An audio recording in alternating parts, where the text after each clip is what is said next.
few years ago, I was sitting in my office going through a very familiar scenario to many clinic owners. It was the end of the day, kind of like right now. Clinic's closed, everyone's gone home, and I'm just sat thinking to myself, on paper, we were doing over $1 million a year, over 100,000 a month in collections. It sounds amazing, but then you start doing the actual math.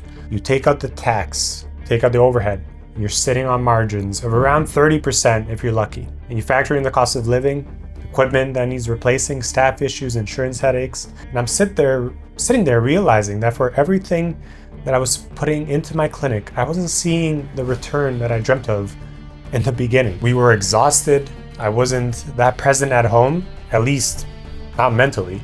And then the business that was supposed to give me the freedom that I was envisioning since dental school, was the thing that I felt that I was trapped by. And this is what the classic clinic curse is. On paper, it looks like you're making money, right? But the work effort and what you're actually taking home is very different.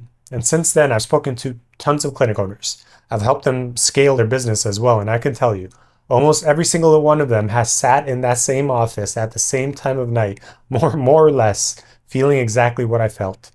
And that might be you too, watching this video right now. And since that point, we've scaled our clinic to $400,000 to $600,000 a month in collections. And in this video, I'm going to show you exactly how to get from where you are right now to 1 to 2 million in collections, then 3, then 4, then 5, without necessarily increasing the amount of work that you want to do. At least not for the long-term work. In fact, less clinical days is the goal. And I'm also going to show you where you're going wrong, how to actually build your clinic in a way that works for you, instead of you working yourself into the ground for it. First, you need to simplify.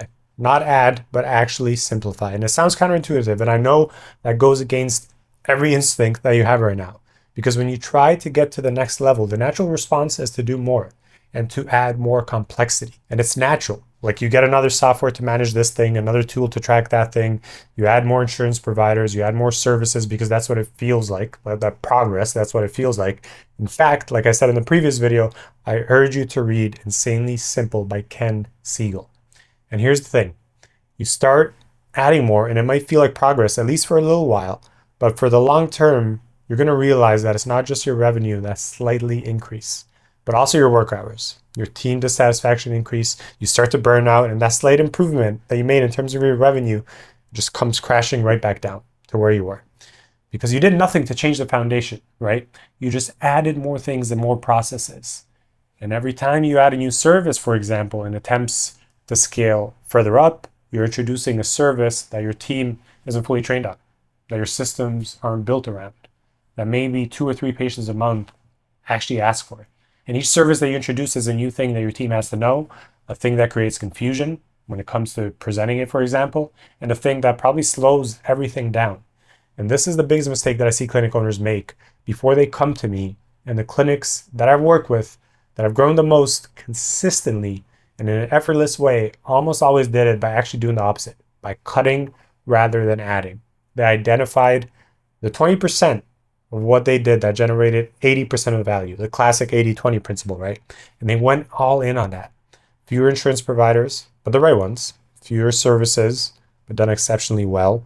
Leaner systems that the whole team actually understood and used.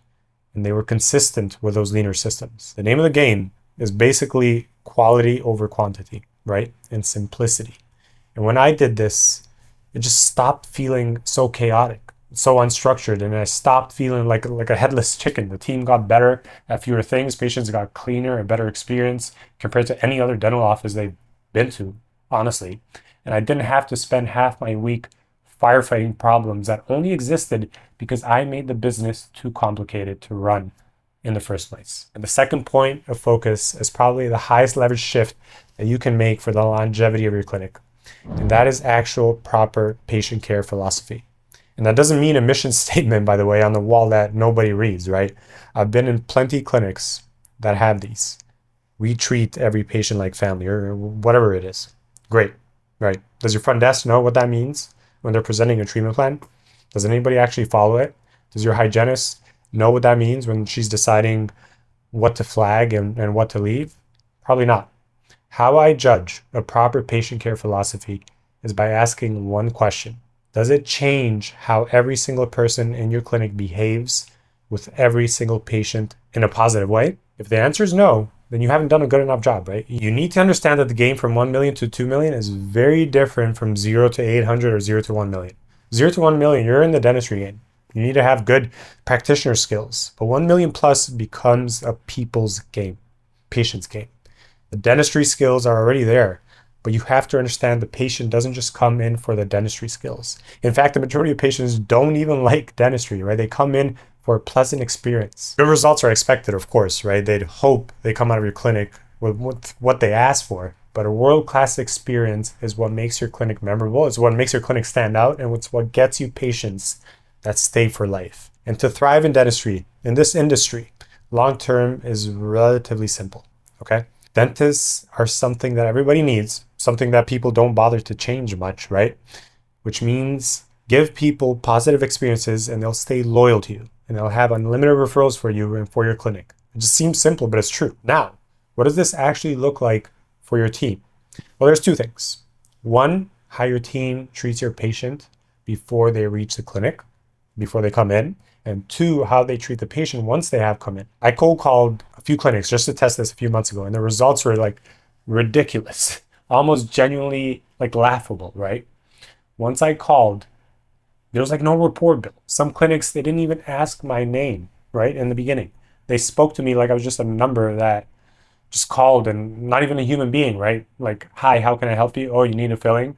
Let's schedule an appointment for Friday at 5 p.m. Almost like I was scheduling an appointment in order to like order a burger or something. And even then, they probably ask my name if I order a burger. If you're watching this thinking to yourself, well, what do my clinic calls sound like?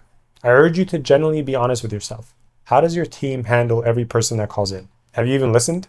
Out of all the things that my clients get wrong before they come to me, this has to be one of the biggest. And it's why at Clinical Climb, we teach your team exactly how to create an environment where the patient calls in feeling welcomed and in good hands from the second that they pick up the call, that your team picks up the call. As for the treatment, once they've stepped foot in the clinic, one thing that I've observed from clinics that I've worked with is they treatment plan to the minimum, to the bare minimum. A patient comes in, you identify what's urgent and you fix what's urgent, and then they leave. On the surface, it feels good, right? Because you're not overselling or whatever the hell that means. You're not pushing unnecessary work. But what you're actually doing is you're making a decision on behalf of your patient about what they can afford or what their insurance covers, right? What insurance dictates or what they care about or what they want for their own health. Not what's actually ideal or what is best for the patient, for their health, for their oral health long term. Think about the patient that's been coming to you for maybe 3 years. He's got a chipped tooth here, he's got a small filling there, almost always dealing with whatever is most pressing, right? He's probably so frustrated constantly having to deal with problems and coming to the dentist and constantly having different tooth problems. Yet you've probably never sat them down and shown them the full picture of what their mouth is like and have said, this is what complete oral health looks like for you, and here's what it would take to get you there, dentistry and financially. You've never had that conversation because the system that you're running internally, mindset-wise, and the system externally as a result of your mindset doesn't think that's a reality, where patients can do big comprehensive dentistry. There are always some limiting beliefs tied to that. Now think about what that conversation would do if you had it. Not in a pushy way, genuinely, as someone who actually cares about this patient's oral health for the long term. You show them the full picture. You say, look, you can keep doing what we've been doing and you keep coming to see me, treating things as they come up, or we can put together a plan that gets your mouth to a place where you're not back here every few months with another problem. And here's what that looks like. And here's what the total cost is for you, the total investment. Even if he or she doesn't take it, it shows that little bit of extra care to go above and beyond for their health, to take the time to highlight things which they did not directly come for, right? It shows that you care enough to look deeper and think bigger instead of single problem fires for that patient. And what does that do to your numbers as a result? Your case value goes up.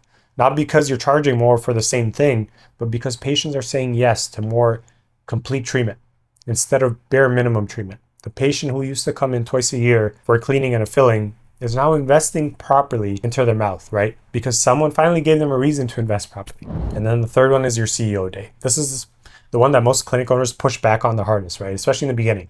But it's also the one that changes everything once they actually do it. You need 1 day a week completely out of the chair. At minimum, Not for admin work, not to catch up on emails, not to do your financials or whatever you do, or do a staff review that you've been putting off, okay? You need a full day where your only job is to think about the business and create for the future of that business.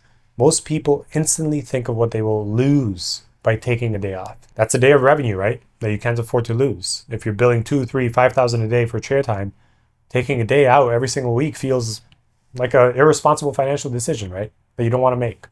But I want you to think about how you're currently making decisions. Like, actually think about that. How are you making decisions for your business? You're making them between patients.